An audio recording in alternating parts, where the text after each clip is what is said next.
The old two-story house in the Boston suburbs maintained an elegant exterior, but inside, traces of time remained here and there.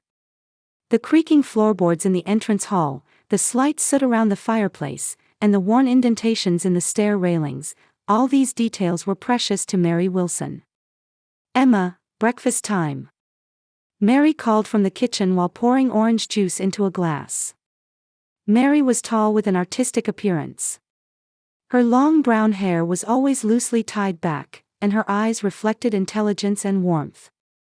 "Mommy, the clouds in the sky are making funny shapes," 6-year-old Emma called out from the window. She was a child with an active imagination who could turn even the smallest observations into adventures. "Yes, they are. But we don't have time today. Your father is busy too." Richard came downstairs holding his coffee cup. He was a man who always took care with his appearance. Tall and handsome, he showed a charming smile especially to people related to his work. "I have an important business meeting this weekend. If it's successful, it'll be a big deal," Richard said as he stroked Emma's head. "My little princess, when Daddy comes back from his business trip, I'll bring you a wonderful present. Promise?" Emma looked up at her father. "Of course," Richard winked at his daughter.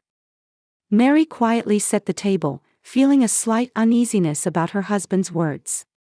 Recently, Richard seemed to be hiding something. There had been subtle changes in his attitude, especially during the 3 months since her mother had passed away. "How are the preparations?" Can you imagine making $10,000 a month just from YouTube, all from home? That's exactly what I did with redditstories. No face, no voice. Check the link in the description if you're curious.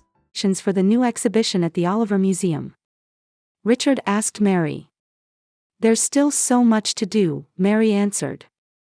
"But it's an exhibition featuring female artists of the 20th century. It's a special project for me." Mary's talent as a museum curator was widely recognized.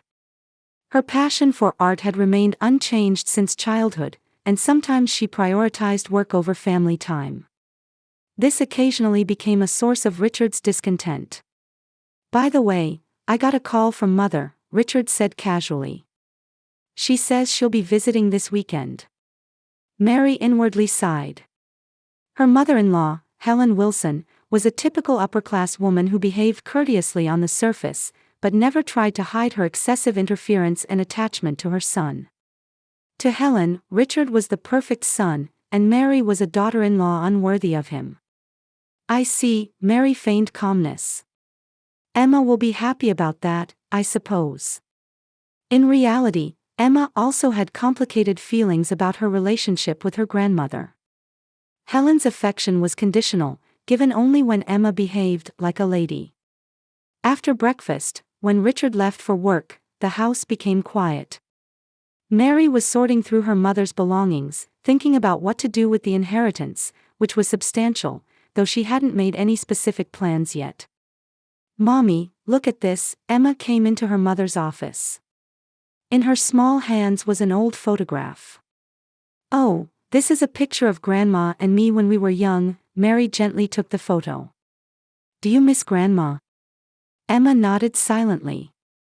"Grandma told me the truth." "What do you mean?" "It's a secret," Emma said with a mysterious expression. Mary thought it was probably a product of a child's imagination. In the evening, Mary received a phone call from Richard. "I've decided to leave early tomorrow morning. I need to prepare for the important business meeting." "I see," Mary replied. A strange anxiety crossed her mind. During dinner, Emma was quieter than usual. Looking out the window, her expression had a concern that was unusual for a child. "What's wrong, Emma?" Mary touched her daughter's forehead. "I saw Daddy and Grandma having a secret phone call," Emma said in a small voice. "They thought I couldn't see them."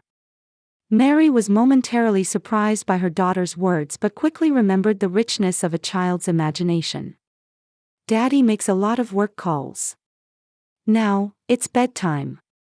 After putting Emma to bed, Mary headed to her office to finish planning documents for the Art Foundation. However, she couldn't concentrate. Staring out into the darkness, she was overcome by an inexplicable anxiety.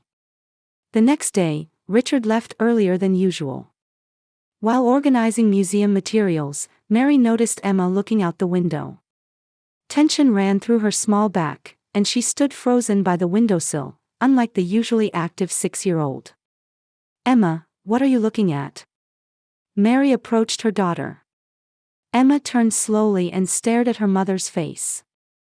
There was a deep concern in her eyes that was unchildlike. "I'm waiting for something to come." "What's coming?" Mary asked with a smile. "I don't know." "But Mommy." Emma paused for a moment. "Do you remember Grandpa's old basement?" Mary stopped moving. The basement supposedly used by Emma's great-grandfather had already been sealed off when she purchased the house. She didn't remember mentioning its existence to her daughter. "Emma, where did you hear about that?" "I saw it in a dream. There's a secret room in the basement, a place to hide when bad people come." Mary was impressed by her daughter's rich imagination but also felt uneasy. The house's survey report had indeed mentioned an old servant's basement, but it was supposedly completely sealed off and inaccessible. Yes, old big houses had places like that. "But they're not used anymore," Mary explained gently. "Really?" Emma's voice was small. While preparing dinner in the kitchen, the phone rang. Seeing the name displayed on the screen, Mary hesitated for a moment. It was from her mother-in-law, Helen. "Hello, Helen," Mary put on a bright voice. "Mary, has Richard left yet?" There was an unusual tension in Helen's voice. "Yes, he left early this morning. He should have arrived by now." "I see." After a brief silence, Helen continued. "Let me know if you hear from him. I have an important matter to discuss." "Of course. Is there a problem?" "No, nothing. Just checking." Helen's voice suddenly grew cold. "And how is Emma doing?" "She's fine. A bit quiet, but..." "I see. Children often understand more than adults think they do." There was something meaningful in Helen's words. "I'll be in touch later." Right after hanging up, Mary heard the sound of a car engine around the house. Looking out the window, she saw an unfamiliar man slowly walking around the house. The man in a black coat seemed to be searching for something. "Emma." Mary hurried to the living room. "Let's not go outside today. Let's stay here and draw pictures." When night fell and Mary tried to put Emma to bed, she refused to go. "I want to sleep in your room, not here." "What's wrong? Did you have a scary dream?" Emma shook her head. "Daddy and Grandma are planning something bad. I overheard them." Mary was disturbed by her daughter's words. "Emma, that's not true. That's just your..." "It is true." Emma's voice grew a little louder. "I found house plans in Daddy's study. It said there was a secret passage. Daddy was looking at the plans while saying 'perfect' on the phone." Mary tried to calm her daughter, but Emma's serious expression made her feel anxious. "All right. Tonight we'll sleep together in my room. But tomorrow we need to talk properly about this." After putting Emma to bed, Mary called Richard. However, the call just kept ringing with no answer. As her anxiety grew, she sent Richard a message, but there was no reply. Mary picked up her mother's photo and pondered. Had her mother been concerned about Richard? Recently, in her mother's belongings, she had found a diary with the mysterious line, "Worried about R." Late at night, Mary's smartphone rang. It was a text message from Richard, coming back early tomorrow morning. "Have something important to discuss." Mary couldn't sleep, remembering Emma's words. Her daughter had a vivid imagination, but there was something different about her recent behavior. It was as if she truly knew something. Mary got up from the bed and quietly walked around the house. Richard's study door was usually locked, but tonight it was slightly open. Inside, there were neatly arranged documents on the desk, and nothing seemed unusual at first glance. But when she tried opening the drawers, the bottom drawer that was normally locked opened. Inside was an envelope labeled "Life Insurance Documents." With trembling hands, Mary opened it and checked the contents. A high-value life insurance policy newly contracted in her name. The beneficiary was Richard. The contract date was 1 week after her mother's death. "This is..." Mary murmured. She felt a chill on the back of her neck. Emma's warning suddenly seemed very real. As she was about to leave the study, she heard a car engine outside. Mary carefully peered through a gap in the blinds. A black SUV had stopped in front of the house, and an unfamiliar man got out. He was talking on his mobile phone, seemingly waiting for some signal. Mary hurried back to her room and lay down next to the sleeping Emma. Her heart was pounding rapidly. Mary woke from intermittent sleep. The morning light coming through the window was still weak, and the clock showed 5:30. She gazed at Emma's peaceful sleeping face beside her and felt somewhat relieved. However, that peace didn't last long. A faint sound caught her attention. The sound of a car door closing in front of the house. In the early morning silence, the sound resonated strangely loud. Was Richard back? What was the important talk he had mentioned? The life insurance documents she had found last night flashed through her mind. Just as Mary was about to get up, Emma's small hand firmly gripped her arm. When Mary turned, Emma was already awake, staring at her mother with a terrified expression. "Mommy." Emma's voice was trembling. "We need to escape right now." There was urgency in that small voice. Mary, confused, stared at her daughter's face. "What? Why?" Emma was clearly trembling with fear. Her small body was stiff with tension, and her eyes were moist with tears. "There's no time, we need to leave the house right now." Mary was confused. It was clear that her daughter was genuinely frightened. But what were they running from? Richard? Or the suspicious man she saw last night? Either way, Emma's fear was real. Mary instinctively felt she should trust her daughter. "All right," Mary decided. "Get dressed quickly, and only take what's necessary." She quickly took a small bag from the closet and put in cash, passports, a mobile phone, and her mother's keepsake locket. Emma hurriedly changed into her clothes and hugged her favorite stuffed animal. "Mommy, hurry," Emma urged, anxiously looking out the window. Footsteps were heard at the front door. The sound of a key turning. And then multiple footsteps. Mary's heart raced. "Emma, it seems Daddy is back," Mary said, trying to appear calm. "Do we really need to leave? Shouldn't we talk to Daddy about this?" Emma shook her head vigorously. "No. Daddy and Grandma are trying to kill Mommy. They want the money Grandma left." Mary gasped at her daughter's words. "Emma, why would you say such a..." "I heard it. Daddy was talking to Grandma on the phone." Emma's expression was serious. "Daddy said, if Mary is gone, everything becomes mine. And then, we just need to make it look like an accident." The life insurance documents she had seen last night came back to Mary's mind. A high insurance payout.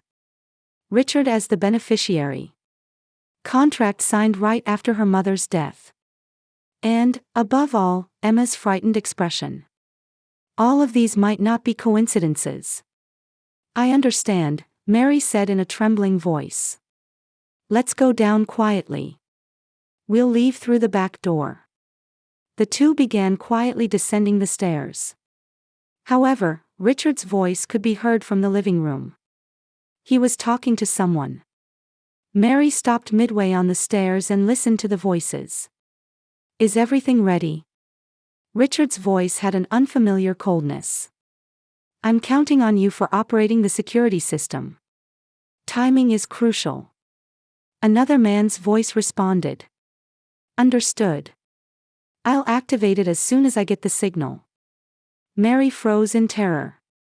She quickly pulled Emma's hand and headed towards the back door through the kitchen. Holding their belongings, she grabbed the doorknob. But it wouldn't turn. It won't open. Mary murmured in panic. Mommy, Emma's voice echoed softly. It's locked from the outside.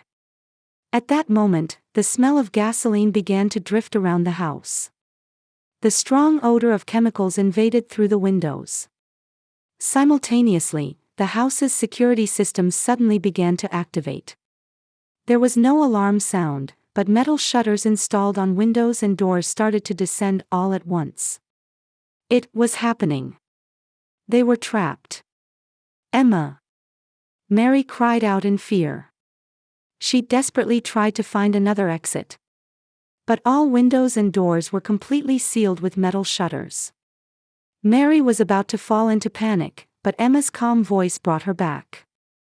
Mommy, this way. Emma remained calm. There's a hidden door behind the pantry. Following Emma's lead, Mary headed to the kitchen pantry. Behind the grocery shelves was a small door, not noticeable at first glance. Emma unhesitatingly moved the shelf and pulled a hidden handle. A small door opened, revealing a dark passage. Emma, this is. Mary was astonished. Neither Daddy nor Grandma know about this. I found it, Emma said proudly. Grandma told me. In my dream. Mary hesitated for a moment. The fear that this might be a trap crossed her mind. But somewhere in the house, she began to hear the sound of fire burning. The smell of smoke was gradually intensifying. She had no choice. Emma, you go first. I'll follow right behind you. Mary guided her daughter into the passage. The narrow passage seemed to be an old secret servant's passage. Dust and cobwebs hung from the ceiling, suggesting it hadn't been used for decades. The passage was so narrow that they had to crouch to proceed. Mommy, are you okay? Emma turned and asked. She didn't seem afraid. Rather, she had an expression full of certainty, as if being guided by something. I'm fine, Mary tried to smile, but her heart was pounding with fear. Questions kept surfacing in her mind. Was Richard really trying to kill her? Just for the inheritance? How did Emma know about this passage? After walking for a while, the passage gently sloped downward, continuing underground. Do you know where this leads? Mary asked. Yes. It comes out under the shed in the garden. Grandma told me. The smell of smoke grew stronger, and behind them came a loud sound like an explosion. The fire seemed to be spreading rapidly. The two hurried through the narrow passage, almost crawling. Finally, a small light appeared at the end of the passage. It was a small door embedded in the basement wall. When Emma pushed the door, it opened with a creak of rusty hinges. Beyond it was the underground space of a shed a little distance from the house. Hurry, Mary lifted Emma and rushed up the shed stairs. When they opened the shed door, the fresh morning air greeted them. Looking back, the house was already engulfed in flames. Black smoke rose high into the sky, and the sound of sirens was approaching the neighborhood. Mommy, let's go to Barbara's house, Emma suggested. Barbara was Mary's close friend who lived 2 houses away. Mary held Emma tightly. Emma, you saved my life. Emma looked up at her mother's face. There was an adult-like calmness in her eyes. Grandma is watching over us. She knew about Daddy's plan. Mary trembled at her daughter's words. There was a certainty about them that seemed beyond a child's imagination. The two hurried to Barbara's house. Barbara was just making her morning coffee. When she opened the door, there stood Mary and Emma, soiled with soot. Their expressions were etched with an indescribable terror. Mary! What happened? Barbara quickly invited them inside. Barbara, call the police, Mary's voice was trembling. Richard, Set fire to the house, tried to kill us. Though the words were hard to believe, Barbara didn't hesitate to reach for the phone. Outside the window, black smoke was already rising, and the sound of sirens was approaching. By the time the police and fire trucks arrived, the Wilson house was already engulfed in flames. As firefighters battled the fire, officers took statements from Mary and Emma. Mary, though confused, insisted that this was not an accidental fire but a premeditated attempted murder. "Ma'am, that's a serious allegation," an older detective said. "Do you have any evidence?" With trembling hands, Mary took out her mobile phone. "Last night, I took pictures of life insurance documents I found in my husband's study. Recently, he took out a high-value policy in my name." The detective looked at the photo and frowned. "This alone is not enough. Also, my daughter Emma overheard my husband's conversation." Mary placed her hand on Emma's shoulder. Emma began speaking in a small voice.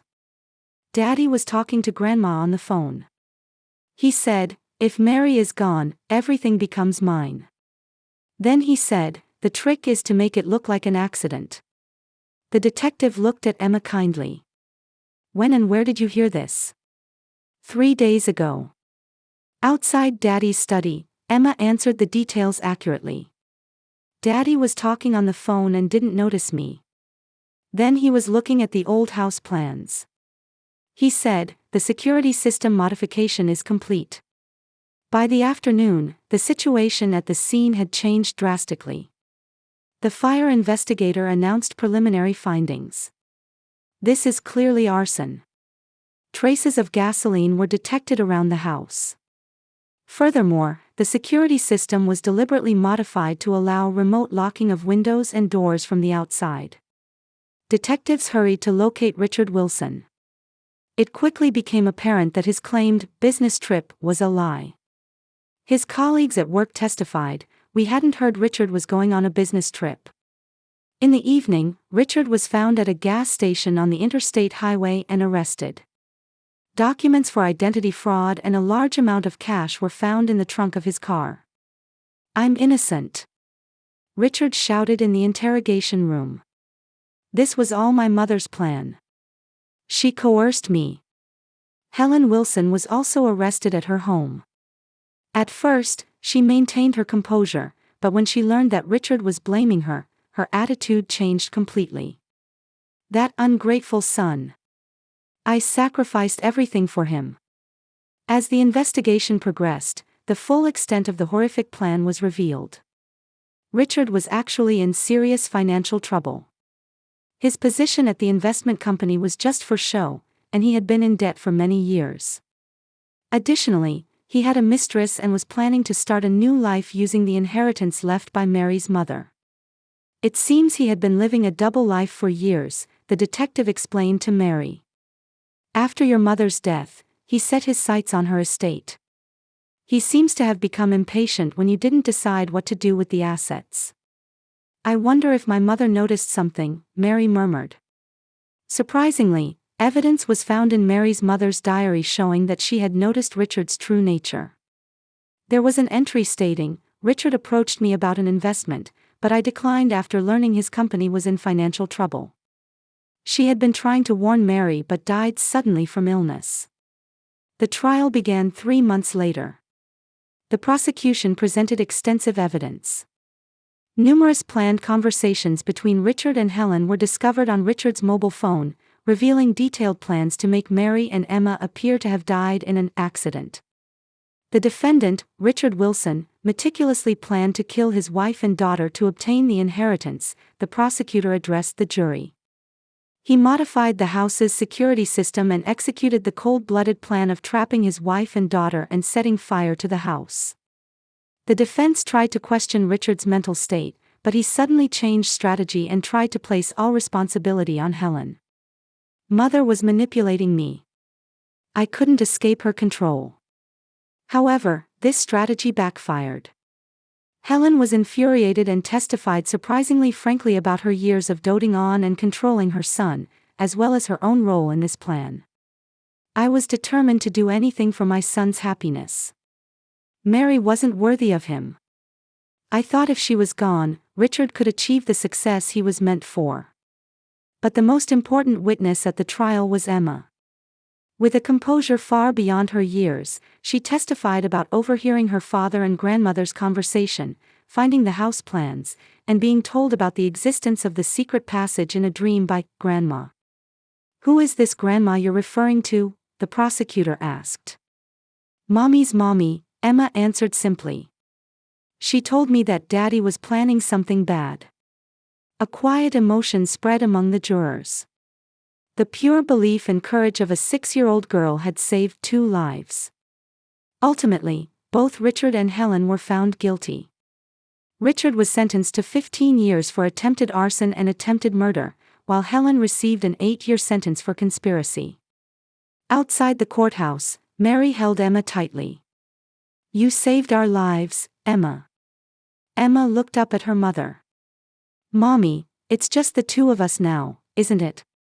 "No, we have each other," Mary smiled. "And it seems Grandma is watching over us too." They walked away hand in hand. 6 months after the trial, on an autumn afternoon, Mary was looking out the window of her new home at the garden where fallen leaves were dancing. This house, purchased in a small town in the Boston suburbs, was much smaller than their former luxurious mansion, but it was filled with warmth. "Mommy, look." Emma came home from school and showed her a drawing. "The teacher said my picture will be in the art exhibition." Mary took her daughter's drawing. It depicted 3 women, Mary, Emma, and Mary's mother. "Wonderful, Emma. Grandma would be happy too." Emma smiled. "Mommy, I'm glad I told you to escape that day." "Me too," Mary embraced her daughter. Since that incident, Emma had shown remarkable resilience with the help of the psychological counselor, Michael Foster. She had made friends at her new school and was beginning to develop her artistic talents. Mary herself had also resumed her work at the Oliver Museum while dealing with her emotional wounds.